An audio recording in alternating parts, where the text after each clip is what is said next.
So what do we have here? Here's the remains of the Temple of Mithras, which has been moved in the 50s when it was discovered from its original site, which is around the corner, to this position here. What we have is a typical example of the size of a Mithraeum, which is, as you can see, is a rectangular shape with the entrance in one end and the central altar and the central iconography in that end of the temple.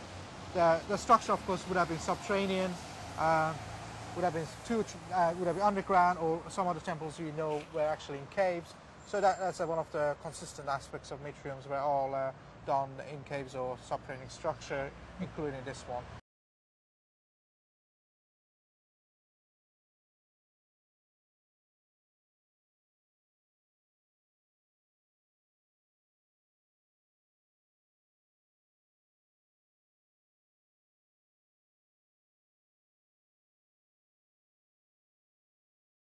So we just come through the entrance of the temple. We've just walked down to the subterranean Mithraeum. The temple was underground, so all the lighting would be with candles to light the place up. There'll be incense burning, and as you enter the room, you'll be aware of you entering this dark space. The cover would have been possibly painted with the stars on the ceiling, showing the night sky, position of stars, constellation, depending on the various Mithraeums we've seen across Europe. So a typical Mithraeum would have something on the ceiling. We would be walking through this structure, which represents, if you follow some of the remains of temples from other places, potentially the symbols of the grade on the floors. So we would be journeying as we walk through the temple in the Mithraeum across the heavens, making a journey across the various planets, a symbolic journey across to where the central iconography, the icon is, the Mithras slaying the bull, right in the end, and you will have the initiates sitting or reclining around us, as you can see, between the marble columns and facing each other, which is quite important, saying there was a brotherhood and an equality between the initiates. And as the ceremonies would have been performed, there would have been feasting afterward. Again, the temple would have been used for that purpose. And the icon of the Mithras slaying bull is a metaphorical symbol. There wouldn't be a physical bull actually brought into Mithraeum or anything. That's just it is a metaphor. And you will have sculptures and various statues across as you went along. You would have had the statues of the Corpus and Cocotus, the twins, holding the torch up, and one holding torch down, representing spring equinox and autumn equinox. So flanking the central altars, and then the main image of Mithras slaying the bull, and sun and the moon symbols and various other effects for lighting the temple up.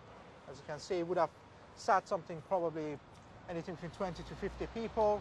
So not a huge space, but adequate for a mystery religion, where initiates had to enter and learn as they went through the process.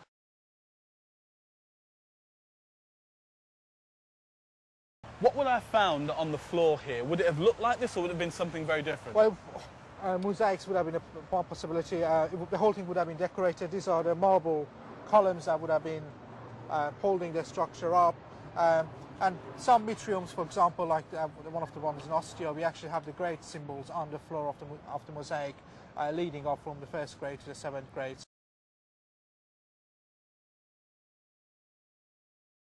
So this particular Mithraeum each Mithraeum had its differences, but the consistent bit is, of course, the central iconography of the bull slaying the bull.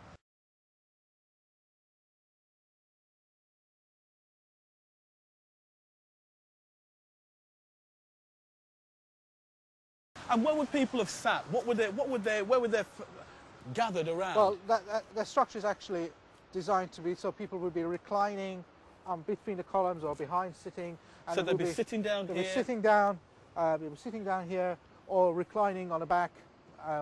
What do you mean by reclining? Yeah, lying like Roman style. Oh, lying that way. So literally, like almost like a slouch, like this. Well, it'd be in the classical Roman style. For the feasting, for the eating the meal, that would be the position it would have been taking. While for meditating, I imagine sitting would have been more comfortable than reclining. So the key thing is that people are actually facing each other really. So the concept of brotherhood we mentioned earlier, where the fraternity was part of it, it's quite seen how equal everyone is and how everyone is sitting next to each other, facing each other. And would there have been a sense of journey through the stages by virtue of where you were sitting? If you were at the top, would that mean you were at the highest level, stage 7?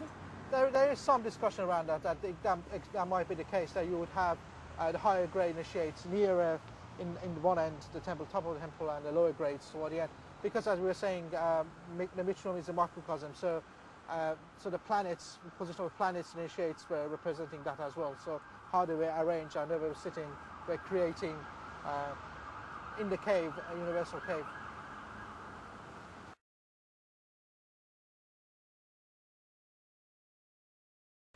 And there's St. Paul's over there, but that wouldn't have been there 2,000 years ago. No, it wouldn't have been. There would have been Temple of Isis would have been there, where currently it's under the St. Paul's. So Isis temple here. Mithras temple here, yeah, and as well as other temples, of course, around Londonium 2,000 years ago.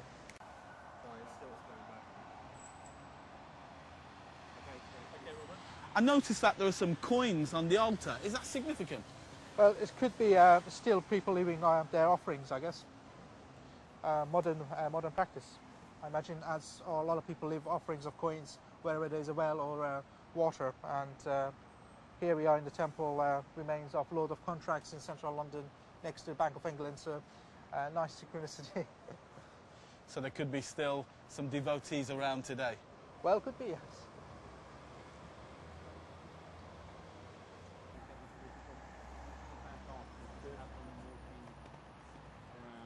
Now, which side were you on? You were on, for continuity.